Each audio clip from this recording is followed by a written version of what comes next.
안녕하세요. 세무엑스 파일의 윤성기 세무사입니다.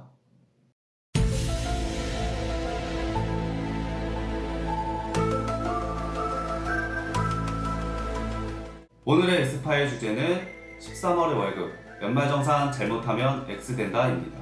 연말정산은 양이 방대하고 수많은 근로자분들이 세무 X파일을 통해 많은 도움을 받으시기를 바라는 마음에 총 2부로 진행될 예정이며 오늘은 그 1부를 진행하도록 하겠습니다.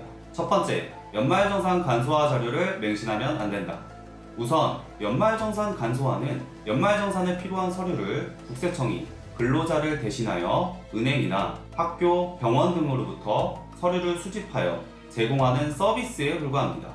따라서 연말정산 간소화 자료의 내용은 근로자 본인 스스로가 공제 요건 등을 확인해 주셔야 합니다.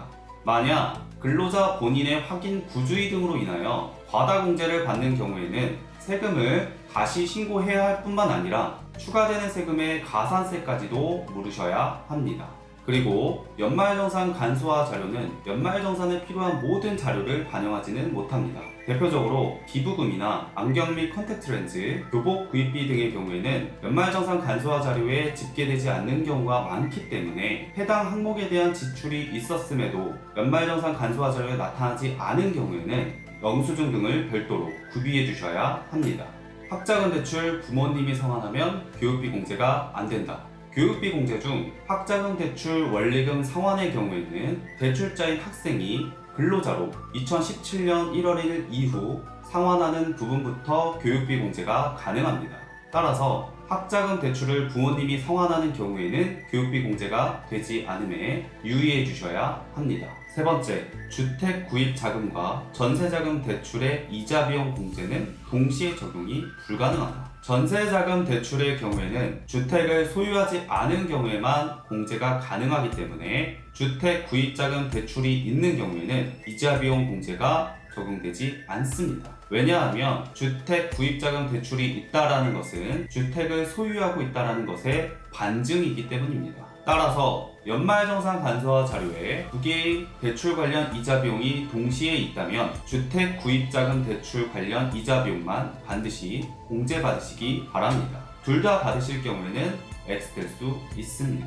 네 번째, 전입신고를 하지 않은 경우에는 월세 세액 공제를 받을 수 없다. 월세 세액 공제는 무주택 세대의 세대주에게 적용되는 것이 원칙이며 임대차 계약서와 주민등록 등본상의 주소지가 같아야지만 적용받을 수 있습니다. 따라서 전입신고를 한 경우에만 월세 세액 공제를 받을 수 있습니다. 또한 홈택스를 통해 월세 현금영수증을 신청한 경우에는 월세의 현금영수증 발급을 신청한 것에 불과하기 때문에 월세 세액공제와는 무관합니다. 그리고 월세와 관련된 현금영수증 소득공제와 세액공제는 동시에 적용될 수 없기 때문에 다음에 두 가지 방법이 있는데 해당되는 내용에 따라 공제를 받으시기 바랍니다. 전입신고를 한 경우, 전입신고를 한 경우에는 홈택스를 통해 월세의 현금영수증 발급을 신청하지 마시고 세액공제 관련 구비 서류를 회사에 제출하시어 월세 세액공제를 받으시기 바랍니다. 전입신고를 못한 경우, 전입신고를 하지 못한 경우에는 월세 세액공제를 받을 수가 없기 때문에 홈택스를 통해 월세의 현금영수증을 신청하시어 소득공제를 받으시기 바랍니다. 마지막으로 주의해야 할 사항은 전입신고를 한 경우에 월세의 현금영수증을 발급하시면 소득공제와 월세 세액공제 중 택하셔야 하며 당연히 세액공제가 절세 효과가 높기 때문에 월세 세액공제를 선택하시는 것이 바람직합니다. 이때 현금영수증 금액 중 반드시 월세와 관련된 금액은 소득공제에 포함이 되지 않도록 주의해 주셔야 하는 번거로움이 있기 때문에 전입신고를 한 경우에는 월세의 현금영수증 발급 신청을 하지 않는 것이 좋습니다. 이상 연말정산 잘못 준비하면 X된다의 1부를 마치도록 하겠습니다. 2부에서는 더 좋은 영상으로 찾아뵐 것을 약속드리며 좋아요와 구독 부탁드리겠습니다. 세무엑스 파일의 윤성기 세무사였습니다.